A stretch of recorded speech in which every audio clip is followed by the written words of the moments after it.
What's up everybody? We're so excited you're joining us for another Rapid Set DIY.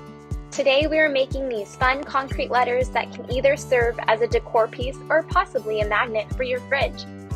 For this project you can use Cementol or concrete leveler and Non-Sag Sealant for gluing on any magnet.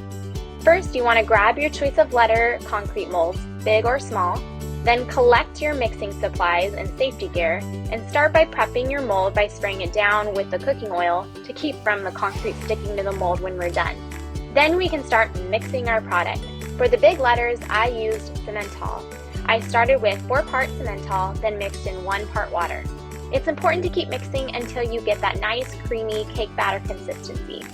And if you feel you need to add any water, do so just a little bit, because to be honest, if you pour a little bit too much, it might affect the final product. A little bit goes a long way. Now the awesome thing about Cementol is that it sets fast, but it does mean you have to be quick when you're pouring into the molds. Once you have filled them all, make sure to tap and shake the sides lightly so that the concrete is equally distributed and the air bubbles are released. And then allow them to set for 1 hour. Make sure that you're water curing them every 15 minutes within the hour. This will prevent any surface cracking and ensure for best results. For the magnet letters, I switched it up a little and used concrete leveler. I started by mixing 1 part water into 3 part concrete leveler and then mix them together till I had again that nice creamy cake batter consistency. Then obviously pour it into your mold. Concrete leveler does take a little bit longer than Cementol, so you will have plenty of time to be able to pour it into all of your molds.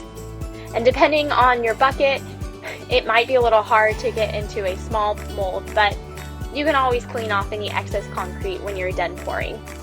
And then of course, shake the sides, and then it will take about 3 to 4 hours to set. Once all of your concrete products have completely set and dried, it's time to take them out of their molds. Once you have cleaned them all off and everything, you can begin decorating. In case you wanted to make any magnets, you can grab non-sag sealant and glue them down to your product. And then voila! We hope you enjoyed this project. We'd love to see how yours turned out, so be sure to tag us in any of your ending products. And stay tuned for more projects coming your way.